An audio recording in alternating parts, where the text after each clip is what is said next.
All right, and we are live. So, in this video, I have an important announcement, which is that I'm going to be visiting your city in the near future. You're going to have the opportunity to meet me in person. I'm going to be traveling to Austin, Miami, Phoenix, San Diego, and several other cities in the next couple of months. And the main reason I'm going to be doing this, well, I'll be honest, I just kind of want to travel. That's part of the reason. That's a big part. But the main reason I'm going to be doing this is for a boot camp tour. I have not done 3-day boot camps in over 6 months. I've stopped doing them. I've only been doing immersion coaching. But now I'm going to be doing boot camps again for the first time in a long time and only for the next couple months. And if you don't know, what a boot camp is where you meet me in person with only up to three total clients. So you meet me in person and I guide you personally through the process of going out and approaching women. And this is very powerful for a couple reasons. One is that the hardest part of learning game is taking real action in the first place. It's getting to a point where you've had a day where you approached 30 girls and you got 6 numbers and you made out with 2 girls and you brought one home. Most people never got past the critical mass where they've taken enough action in a single day to get real results. What they've done is kind of half-assed it, right? They've done 2 approaches here, 3 approaches there, maybe 0. They just watch videos and they've never done approaches. And every single person, actually, there's been 2 exceptions, but out of well over 100 clients, every single person, even those with crippling social anxiety, are able to do 20, 30 approaches every night, every single night. In fact, my last client from 2 weeks ago, I'll show you a text of what happened, but he had never approached a girl in his entire life. And he had sex. He pulled, I don't know if I should say it that way on YouTube, but he pulled 2 girls, hooked up with 2 different girls. And I saw the second one. I can confirm that she was very attractive. The first one, who knows, but I'll take his word for it. He brought 2 girls home, even though he had never approached a girl before in his entire life, ever, period. And so that's the kind of thing that happens all the time on my boot camps. And I'm going to show some wow, I'm sometimes good with words, but I might come to LA. Yes, that's most likely I will. I like Bungalow a lot in Santa Monica. So for a boot camp, I'd say LA is really good. And since I'm going to San Diego, I will probably go to LA. But anyway, so what happens? I'm actually going to be showing a bunch of testimonials later of the kinds of results that people got. I mean, there's clients who've lost their virginity on the boot camp. There's clients that have pulled 2 girls in one night, even though they hadn't done it in over a year beforehand. So the kinds of things that are possible are crazy. And there's a couple reasons for this. One is that you probably have not really done game yet. You probably have not really gone all in. You've dipped your feet in the water, but you haven't dived in. And when you take a boot camp, you make an identity shift. You make an identity shift that you're someone who really wants to get results. You can't pay money. You can't meet a coach whose videos you've been watching for a long time and tell yourself, I really want to make a change. You can't do that and then still not approach and then still completely fail. You've put too much leverage, too much emotional leverage on yourself to take action that it becomes virtually impossible not to get more results in the one weekend that you do a boot camp than you've gotten in the previous year. That is what usually happens. Most clients have done less than 100 approaches in the previous year, if not less than 50. But in the boot camp, they will do 100, 150 approaches, get many numbers, get multiple dates, and many of them, not all of them, of course, but a very high percentage of the people who do boot camps get laid for the first time, often in over a year. That's very common. It's because of the leverage, and it's also because I break down, I see you approach, and I see the mistakes you're making because you might not be holding strong eye contact and you don't even realize it. You're like looking all over the fucking place. You don't even realize that you're doing that when you talk to girls, but that habit is holding you back. Or maybe you're too quiet and you don't realize it. Maybe you just don't speak with masculine energy. You're going up like, hi, how's it going? Very meek. and you don't realize that. And I record your approaches, and then you see the recording, you see the mistakes, and you cringe. You're like, fuck, But that cringe, that fact that you see, ooh, that was not good. As soon as you see that, it's very easy to fix the problem because you know what it looks like. You're seeing it from a third person point of view. And I also show you what to do differently, what it should look like. We go through demonstrations and exercises. So I find out what you need to improve, whether it's your vocal tonality, whether it's the things you're saying, whether it's your body language, whatever it is. We find it out, and then I give very specific exercises. I do demonstrations to help you fix it very, very quickly. And sometimes you're only missing, very many clients are only missing a couple little things that if they do those right, they'll start pulling a lot of girls. They'll start getting a lot of numbers, getting a lot of dates. There's just a couple things holding them back that when you combine it with taking an insane amount of action, more than you've ever taken in your life, means you're going to get very good results very fast. And then after the boot camp, all you have to do is keep the momentum that you've built going. Make sure that in the next week, you go out a few times, you keep doing approaches, and then the results become permanent. So I'm going to have a link below that you can use to schedule a free call with me to find out if a boot camp is right for you, and to find out if there was a comment. Let me read that. Have a social animal blowing up. Yeah, I've seen that. I think what he does is cool. So, yeah, I'm a fan of his channel so far from what I've seen. But you can click the link below to schedule a free 15-minute call with me to find out if you're a good fit for the program. And you can click the link below to learn about what dates I'm going to what cities so you can learn more about it. Okay. So if anyone has any questions about that, feel free to ask. But I'm going to, after that, I'm going to do a reaction.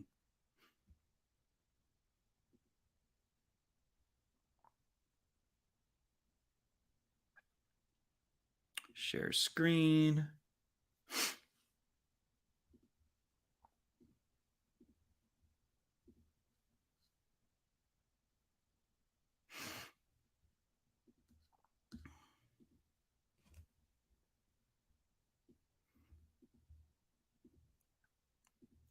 Now, let me know if you guys can hear the video and see it. Online dating is like trying to find water in a desert for men and supermarket shopping for women. In this video, guys. Do you hear it? Let me know if you hear it, because I don't want to go through it if you're not hearing the audio.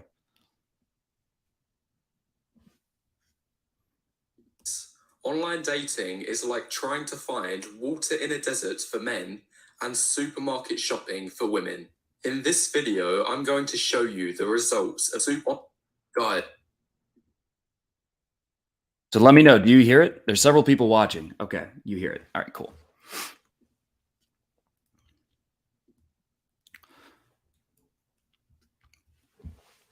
So wheat waffles is the de facto leader of the black pill movement. And basically, the black pill is about the idea that when it comes to attracting women, most of your results, most of your success is outside of your control. It's kind of a fatalistic mentality that, look, if you're born short, you're born with a big nose, you're born, et cetera, et cetera, et cetera, it's pretty much hopeless. And your best bet is to move to Thailand or something and, or, get sugar babies, right? If you have enough money, that's your best bet. Otherwise, it's going to suck for you. Otherwise, you are going to have to go without sex. And a lot of people resonate with this because a lot of men are going without sex more than ever before. Well, since the 60s, more than ever before since we've had birth control. We actually have the lowest rate of men having sex. 30% of men between 18 and 30 did not have sex a single time in 2018. Think about that. In the US, in a country where there's no social stigma about casual sex or that you need to wait for marriage. And so this means there are a lot of frustrated, confused guys, and the black pill provides answers. And wheat waffles is, I guess his videos are just the most compelling, the most interesting. And he his videos are being viewed by thousands and thousands and thousands of men who are being able to get a sense of relief, a sense of understanding of why they're failing to be able to attract women. And so I'm going to break down this video he says called Tinder Experiment Proves How Brutal It Is for Average Guys. Online dating is like trying to find water in a desert for men and supermarket shopping for women. So the second part is definitely true. The water in a desert part it's true if you don't have really good pictures. Yes. In this video, I'm going to show you the results of a Tinder experiment of an average, maybe even above average guy. And by the end, I'll prove just how bad these apps have gotten and just how much the odds are stacked against you as a man. Anyway, this is our male subject, and here's a few more photos. To give a little bit of background. So I would say this guy in these pictures is a little bit better looking than I am right now. Now, if I lost weight and I was in really good shape, I'd be better looking than him. But right now, I'd say he's better looking than me. So I can compare this to my own experience with my own Tinder account and see how they match up. This man is actually an article writer who I've been chatting to on Instagram recently. And he's made a kind allowance for me to use the data he's collected of his own Tinder profile for this video. He describes himself as average looking, maybe even a bit above. I'd largely agree with this and think he falls somewhere around the 6 out of 10 range. He's from Canada, which is where he still lives, and is based in a medium-sized city of 1 million. I don't know where how people do the 1 out of 10 thing, but if 5 out of 10 is average, 5 out of 10 is overweight because 70% of Americans are overweight. So 6 out of 10 is slightly better than just being overweight, right? And so I'd say this guy is definitely a 7 out of 10. If 5 out of 10 is average, right? If that's the average American, 5 out of 10 is not good at all, right? Average is not good. And he's at least, 2 standard deviations above that. People. He's 22 years old. He ran the experiments for 4 months, and as shown by the thumbnail, he made over 16,000 swipes. There's 2 more things that are noteworthy. 1, he purchased Tinder Gold, which, for anyone who doesn't know, is the paid version of Tinder that gives certain bonuses and makes your profile shown more in the card stack. And 2, he's fairly tall. 6'3" to be precise. I found this very noticeable by looking at how often he towers over people in his pictures. Okay, so if those are pictures in his Tinder profile, they're god fucking awful. Those pictures are so unflattering. Look at that harsh lighting, the bad angle. Like, that is a terrible picture. And the other one on the left, again, terrible lighting. It's way too dark, bad camera quality. It's really not a flattering picture. So this factor will likely have influenced his results. Now let's get to the profile itself. He used 3 pictures on his account. The first, just him with a dog. The second, a holiday picture in front of what I believe to be a frozen waterfall. And lastly, just a basic photo sitting down with a clear view of his face. These are all very average pictures. And the difference between a very flattering picture and a bad picture in terms of how it makes you look on Tinder is extreme. There's this app called Photo Feeler where you can have women rate your pictures in terms of attractiveness. And I have pictures that were taken with a professional camera by a professional photographer that I also subjectively, I thought they looked good, that got rated a 4.6 or like a 5 out of 10. This used to be my main Tinder picture.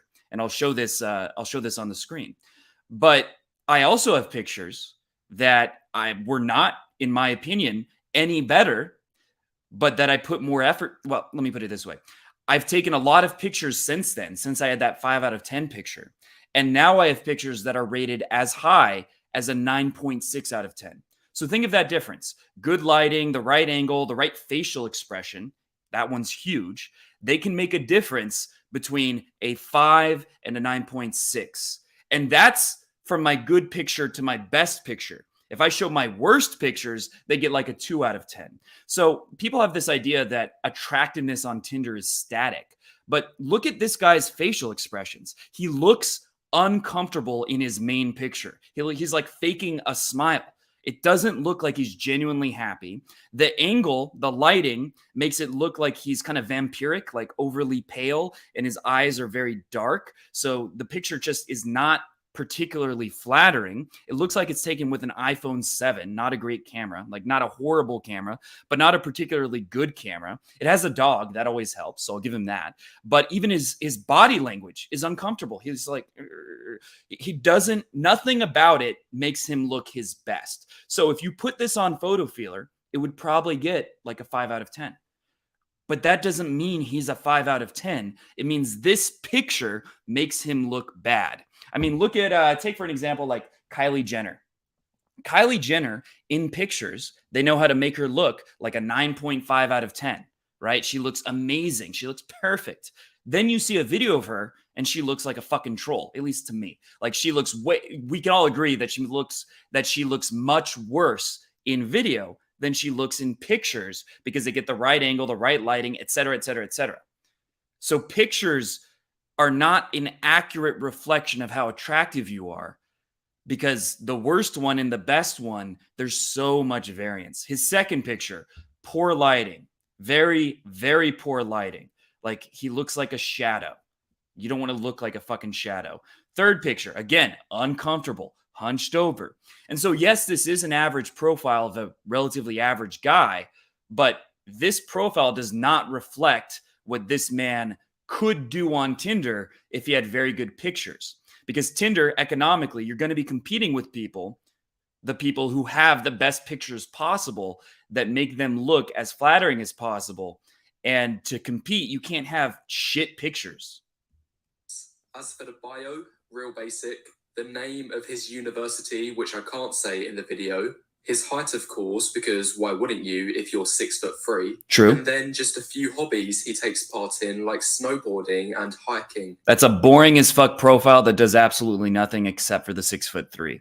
Last two things, his age preferences were set from 18 to 25, and his maximal allowable range was set to the max of 100 kilometers. So, without wasting any more time, now let's get to the actual results. Again, over the course of 4 months, he swiped a grand total of 16,000 times. That's a lot. 16,000, he swiped right or liked a little under 8,000, which means... So he's not being picky. He's not being very picky. Or disliked roughly the same amount, giving a like rate of 47.3%. Pretty much half and half. Now, for the nearly 8,000 women he liked, here's the kicker. Just 290 of them matched. So the other 7,000 or whatever didn't. They either did not think he was good enough or they simply didn't see him. This is an abysmally low 3.7% match rate. And if we... Or they don't use the app, right? A lot of profiles of girls, they stop using the app at some point. And you still get to like them, but they're never going to see it. Well, I guess he said they don't see them, so that's fine. Average this figure out over the entire duration of the experiment, we find he's grappling with just 2.5 matches per day. Now, 2.5 matches per day is really not that bad when you think about it. I mean, that's 14, 15 matches a week, a little more than that. I'm not a math genius, but that's over 15 matches per week. And if just 1 out of 10 matches turns into a date, which if your text game is decent should, then that means you're getting a date every week. So this guy with shit pictures that make him look very bad compared to what he could look like is getting enough matches to get a date every single week. That's really not that bad. Want and message conversations. Of the 290 women he matched with, 99 of them had at least one message being sent or received, 87 of which he made the first move, while the remaining 12 had the woman opening on him. Which is actually pretty good, given the fact that most women never, ever, ever reach out with the first message on dating apps. Either way, Sure. This shows 191 of his matches served absolutely no purpose. So 66%, I would say I get a somewhat higher response rate than that. It's more like 40, 45%. Your opener does make a difference. So if you just open with, hey, you're going to get a lower response rate than if you're opening with something intriguing, unique, etc. So to really know the validity of these stats, we have to see how good his texts are. Besides collecting dust as nothing got initiated. However, if I'm honest, I think our subject could have done a little better here. I think if he messaged at least 250 of his 290 matches, he'd still have a pretty large funnel to work with before going into trying to arrange dates. And this still gives a fairly large allowance of 40 for any women he swiped on by mistake, or took another look at their photos after matching and found they weren't as attractive compared to his first glance. Okay. Anyway, carrying on with his 99 messages. Right off the bat, 31, that's almost a third, either left him on read or never even opened his initial message, leaving just 68 conversations for him to work with. Then, of these 68, a further 40 women ghosted him after a short message exchange. So, and we do not know what he's messaging. Based on his profile, I'm guessing he's saying very boring, generic, logical things. And they're like, I don't care about your major, bro. I don't care about your major. Oh, you're an engineer. They just get bored. That's very likely. So this statistic is only as relevant as the context. And that's the problem with people who use like data and science to try to prove like it's only looks that matter, right? Looks are all that matter. There are so many factors that you have to account for that the science is very weak. It's not a strong correlation that you're drawing because there's so many factors you can't pay attention to. It's simply not possible. And people who do think it's possible, they just don't understand how science works. I don't think, from what I'm seeing here, I just don't think Wheat Waffles has a grasp on how statistics, how doing psychological research, how it really works, and what conclusions you can draw from this, because his pictures are bad. We don't know what his messages are. Maybe he'll go into that later. But all those things change the meaning of the numbers that we're seeing drastically. You can't just ignore all those factors and draw a conclusion. And if you're doing that, you either are just not very smart or you're being emotionally biased. You have a confirmation bias. You want it to be hopeless. That would make you feel better. That like aligns with your current world views, or maybe it explains away. Maybe it explains away, oh, I'm not getting any dates. It's not my fault. It's because I'm not good looking. Look at this proof, even though the proof doesn't really mean anything, but it's so easy to say, yeah, that's proof. And then you tell yourself that you're hopeless, that there's no chance, and then you stop trying. Our subject also gave up on 17 conversations himself, which leads him being left with just 11 phone numbers where he can carry on texting over WhatsApp or iMessage. Finally, of these last 11, after all of this effort, after 4 months of painstakingly swiping over 100 times a day, every day, our guy was rewarded with just 3 dates. So as for the other 8 girls, they either gave up on texting to... Okay, and so let me show you my Tinder. Oh, where's my phone? 1 second. Gotta get my phone to show you my comparative results.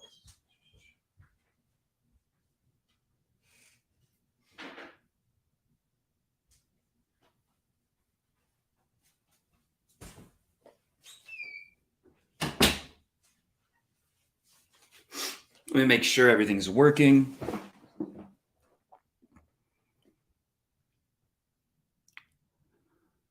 Okay, so it is working. All right, cool.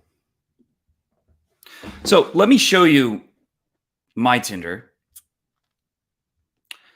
Let me show you my Tinder to compare my results to his results. And I'd say I'm about equally as good looking as him. I'm not significantly better looking than him, at least right now, being somewhat overweight. So my Tinder, I've got 360 likes, and these are all mostly from about a month. It went down to 20. That's weird. Okay, 362. And then in terms of matches, these are all matches that I haven't messaged. See that? It's still going. It's loading now. These are all matches that I haven't messaged. There's hundreds. And these are the matches that I am messaging. And there's hundreds, at least a couple hundred. And that's all mostly from the last month when I changed my Tinder profile when I changed my pictures and started it, basically restarted it. And I got to hundreds of matches, likes, and messages. And I've gotten multiple dates very easily. The difference is my pictures are flattering. My profile is interesting, right?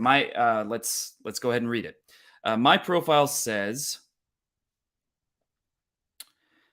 6 feet, married, couple of kids, looking for a side piece, ...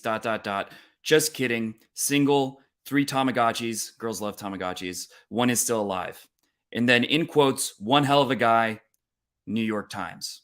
So it's fun, it's irreverent, and it's somewhat interesting, right? It has personality behind it, whereas his had zero personality. And based on his profile, we can rightfully assume if his profile has no personality, his messages probably have no personality as well. And that's why he's getting ghosted so often.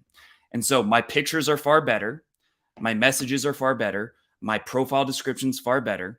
And that's why I'm getting more than 10 times his results, probably like 30, 50 times his results. So this whole mentality that it's all things that are outside of your control is very easy to fall into when you start to believe that a very limited set of data, limited statistics means something if you don't critically think about what other factors might be relevant. You should always be thinking, what else might be relevant that he's not bringing up, that this YouTuber is not bringing up? Because just because someone has a lot of subscribers and a lot of viewers doesn't mean they're very smart. It doesn't mean they understand what they're talking about. It means they resonate with people on an emotional level. But just resonating with people on an emotional level doesn't mean you're learning anything useful. Declined his date offer or simply never turned up. And just to be clear, there is no silver lining to this man's efforts. None of his 3 days materialized into anything long term. So besides some dating experiences and a reminder of the futility of online dating as a man. Okay, see, that second sentence proves what I'm saying, that he just has a very myopic understanding of the things he's talking about. He's ignoring all these other factors. He hasn't brought them up. Maybe he will, but he's ignoring all these other extremely relevant factors to suit his narrative.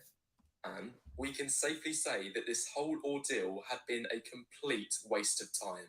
One more time, the results in short form of his... That's true if you don't learn from it, right? If you don't think, oh, maybe there's things I could have done better. Maybe I should have changed my pictures. Maybe then it was a total waste of time.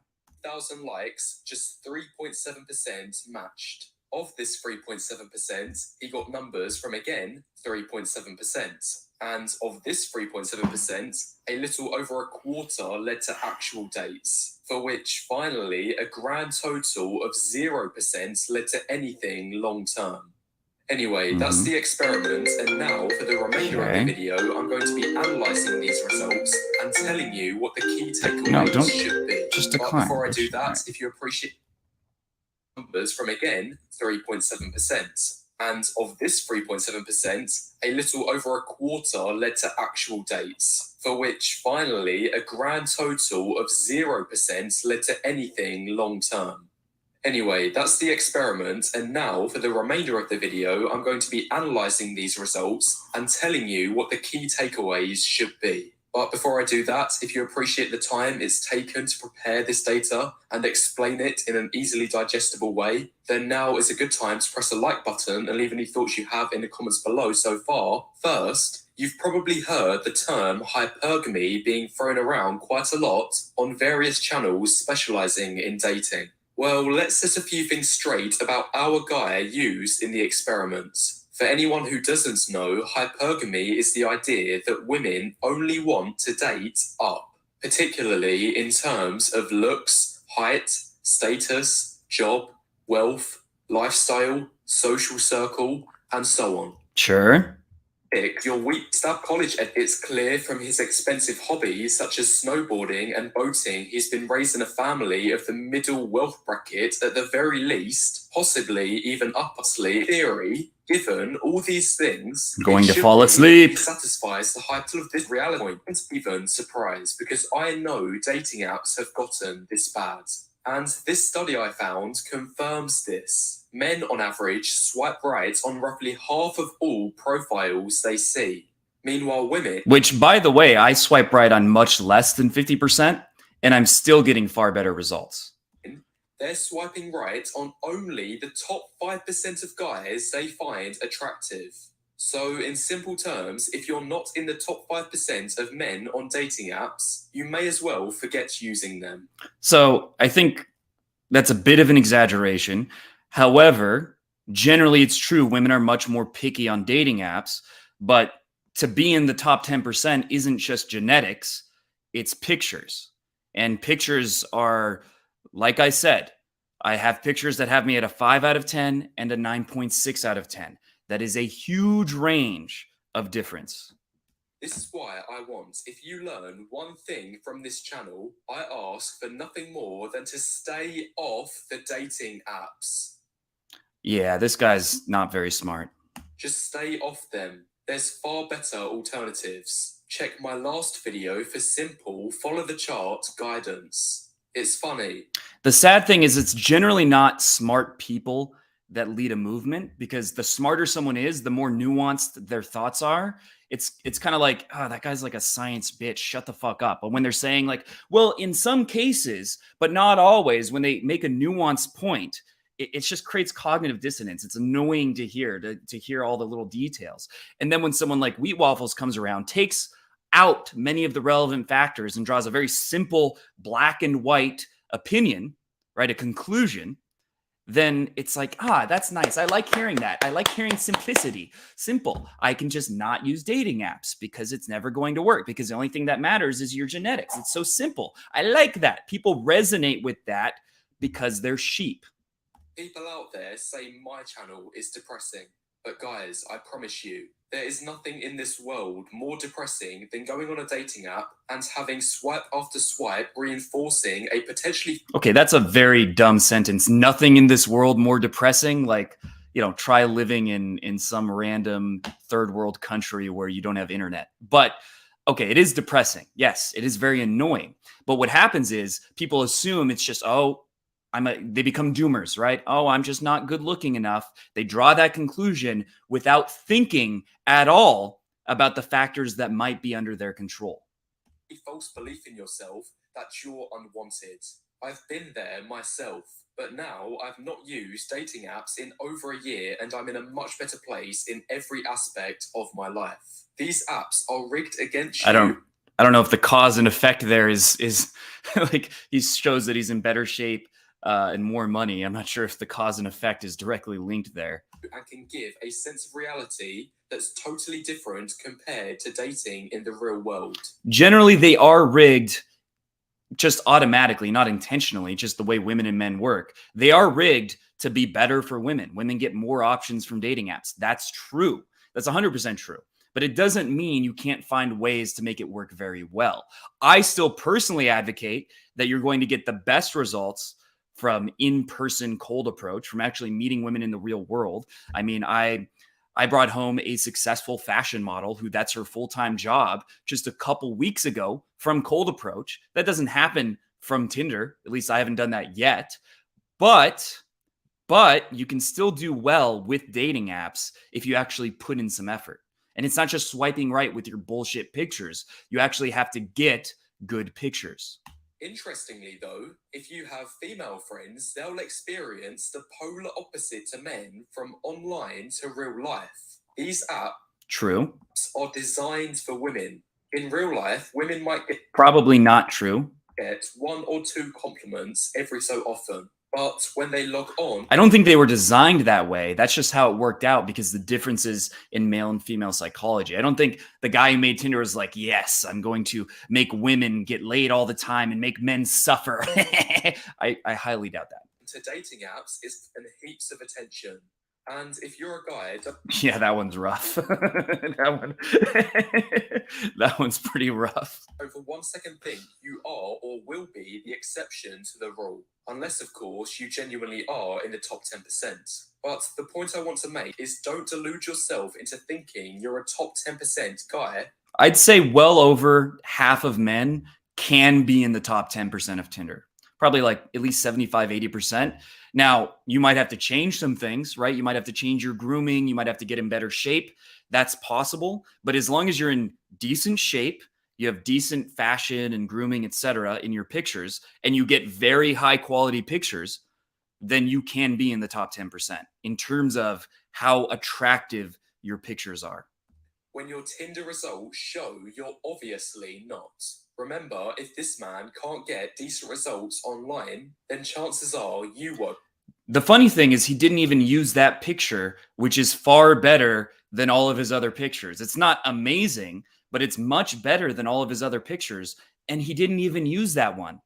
Either. And yes, although the pictures he used weren't the best photos in the Okay, at least he's acknowledging that. world, I know most of you have pictures that are way, way worse. I know this because some of you have sent your Tinder profiles to Yeah, that's not really relevant. What's relevant is how good could his pictures be.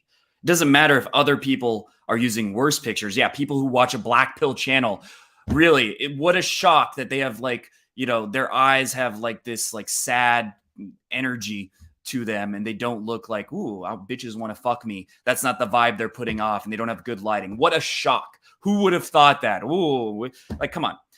But these pictures, it doesn't matter like other people have worse pictures. The relevant question is, what are the best pictures that he could have? to me on Fiverr. If you think your shirtless mirror selfies will cut it, then think again. I also know a good 97, 98% of you are nowhere near as tall or have Height matters much less in Tinder than in real life because it's hard to really show your height in pictures, right? You can make yourself, if you're short, you can make yourself not look short. And that's actually an advantage to online dating. And girls only notice the height if they actually read the profile. And most girls are swiping before they read the profile. So it's not that relevant. as an exciting lifestyle. I could go on. To put it in as simple terms as possible in this last point, here on your screen is a basic cost-benefit analysis chart summarizing the outcomes if you decide to try your luck at dating apps as an average guy. Okay. First and foremost, it'll be a huge waste of time. These don't match, and we all know how destructive these machines can be. They will also cost you the same amount for actually the biggest premium. Yeah, $30. Oh my God. Like, of the million other things you could be doing in your life. you don't have to spend a lot of money on dates either. Get coffee, go to a park. That are 10 times better than swiping on dating apps. Yes, there are other things that are better than dating apps, like going to the gym, learning. I agree with that in general, but you can use dating apps for like 5-10 minutes a day. It's not some huge time commitment. You can use it while you're taking a dump, right? When you couldn't really do anything else anyway. So that's kind of an exaggeration. Like the time you use on Tinder, if you put that into the gym, you're going to the gym 10 minutes a day. Even if you do cold approach, it'll give a far better rate of Hey, we agree on something. return, and at the very least, you'll conquer approach anxiety and be able to develop your social skills. Anyway, that's the video. Yeah. This last part, this is why I do in-person boot camps. This is why I do in-person coaching, because everyone uses dating apps and most of them are getting very few results, but they stay using the dating apps instead of approaching because it's easier. It's easier to download an app and swipe and feel like you're taking action, to feel like I'm making progress, than it is to go out in the real world, face your approach anxiety, face the possibility that a girl might laugh at you or you might have some, awful rejection. Facing your ego head on is hard. And most men, even men who watch pickup videos, don't do it.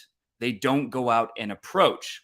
And so that's why I do boot camps, because when I take you, when you meet me in person to get coaching, all of a sudden, it's much, much easier to start approaching. It helps you get over all that resistance you've had to approaching because you're paying money, you're meeting a coach, and you have someone pushing you to approach. You've made that your intention to take it seriously, and you have a lot more emotional leverage than you normally would ever have.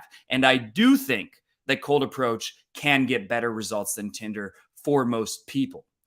But Tinder can do very well. And that's why I've added a new feature to my boot camps where I'll give you a professional photo shoot so that you also have far better pictures for online dating, as well as getting better results in cold approach because you've gone out, you've done 100, 150 approaches, you've gone on multiple dates, and I've guided you through that process. But you also now you also have a much better online dating profile. So you're going to get so it's going to be an upward spiral. It's going to be like a snowball effect where you're getting tons of results that you didn't think were possible. Overall, and you can click the link below to learn more about my boot camps and to schedule a free 15-minute call with me. Now, as far as wheat waffles, look, he's not wrong about everything. For the average guy with average pictures, Tinder's going to get very bad results. But what he doesn't focus on is the fact that there is a huge variance in how attractive women will perceive you to be based on the quality of your photos. He didn't mention that his facial expression and body language were awkward. The lighting was bad. The camera quality wasn't high. And he didn't ask the question, what would happen if he got the best possible pictures? I don't know. He didn't even bring that up because, again, he's caught up in the confirmation bias and also what's known as the Dunning-Kruger effect, which is the phenomenon that when people don't have a great understanding of something, when they have a very basic understanding of something, they're extremely confident in their beliefs. People who don't know much about politics are the most confident in their beliefs about politics. And then people who are extremely knowledgeable about something are actually much less confident because they know that it's complicated. They know that it's nuanced. They know there might be another explanation. They know there might be another explanation. And so it's very important when you're watching content from coaches, from people who are giving you a worldview, that you have some skepticism and continuously think, is there another explanation? Is he really an expert? Does he understand this subject on a deep level, or might he be biased? Because I think Wheat Waffles has good intentions. I just don't think he's as smart as he thinks he is. I don't think he understands science as well as he thinks he does. And so in a video like this, his information is misleading because it's very incomplete. If you liked this video, make sure to subscribe to the channel, hit the bell button, and let me know what you want me to react to next.